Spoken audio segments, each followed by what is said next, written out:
All right, let's drop into survival mode real quick. It's the 1930s. You wake up, and your first instinct is to check your phone. Except, oops, that doesn't exist yet.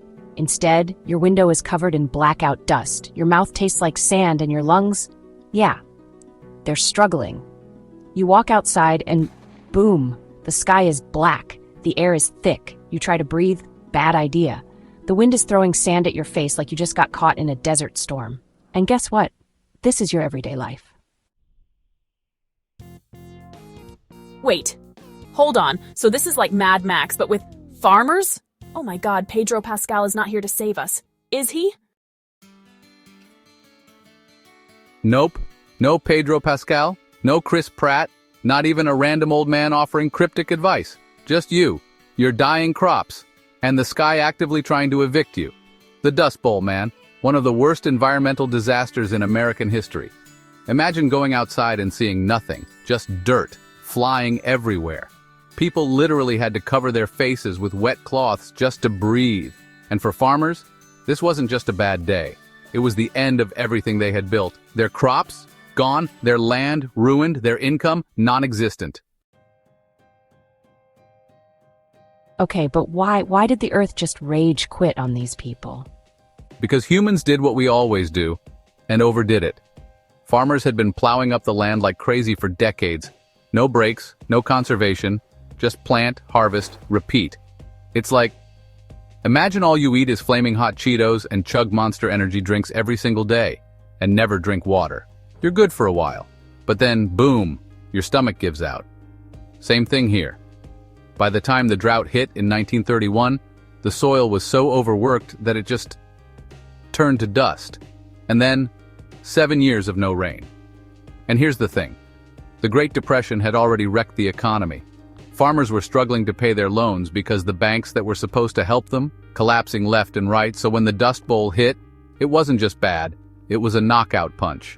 Farmers lost everything. Banks took their land, families packed up, and suddenly, millions of people who had once owned farms were homeless, jobless, and starving. Rude? I survive on Starbucks and instant ramen, thank you very much. But okay, so basically, the Midwest forgot to give the land a break. And then Mother Nature punched them in the face. Exactly. And then, windstorms. Huge ones. Dust clouds up to 8,000 feet high, that's taller than a freaking mountain. By 1934, 75% of the country was in a drought. People would open their front doors and see black skies. They called them black blizzards. The dust got into everything. And farmers? They couldn't grow food. They couldn't sell anything. Even if they had crops, prices were so low that they'd lose money trying to sell them. And if you couldn't pay your loans, the banks came in and took your farm. Some families left for California, hoping to find work, but not everyone could leave. A lot of farmers had to stay behind and fight through the storms, even though it meant mass poverty and starvation. Okay, but imagine if that happened to us. Like if we just woke up and suddenly everything was gone. What would we even do? No, absolutely not. I would not survive. You'd find me fully collapsed on the side of a dirt road. I'd be crying, covered in dust, just waiting for someone to make a documentary about me. Like, Here Lies Lily. She couldn't even make it out of Kansas. See, I like to think I'd be resourceful. I'd find a way to hustle food, probably trade something for it.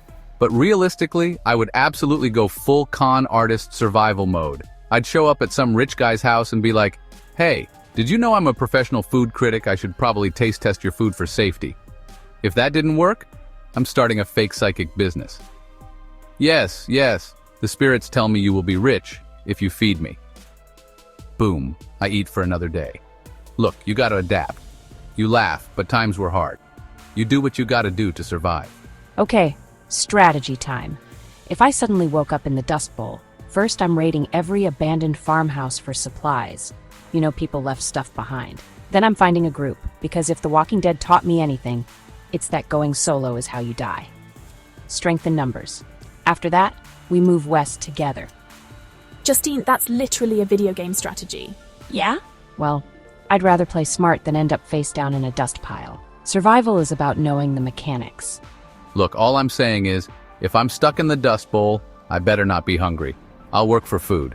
I'll charm my way into someone's kitchen, but if all I have to eat is dust pancakes, I'm gonna start rethinking my life choices real fast. Okay, but real talk. This isn't just history. How is this still happening today? Farm workers, especially people from Central and South America, are dealing with the exact same conditions.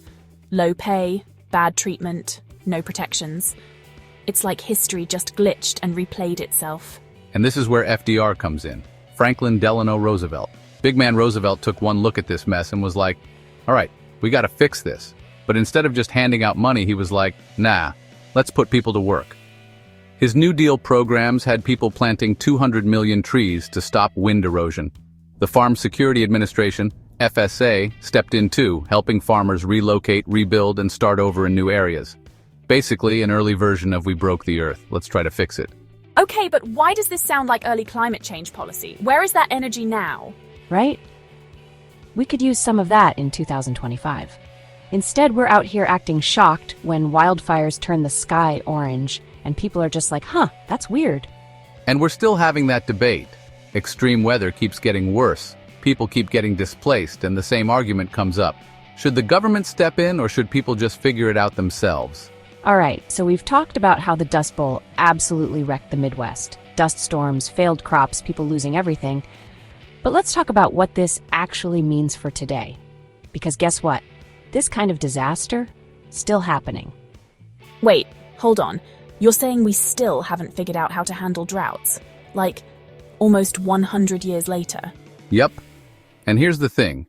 Back then, the Dust Bowl happened because farmers didn't know how to take care of the land properly. No crop rotation, no soil conservation, just plant, plant, plant until the ground gave out. And then, poof, dust storms.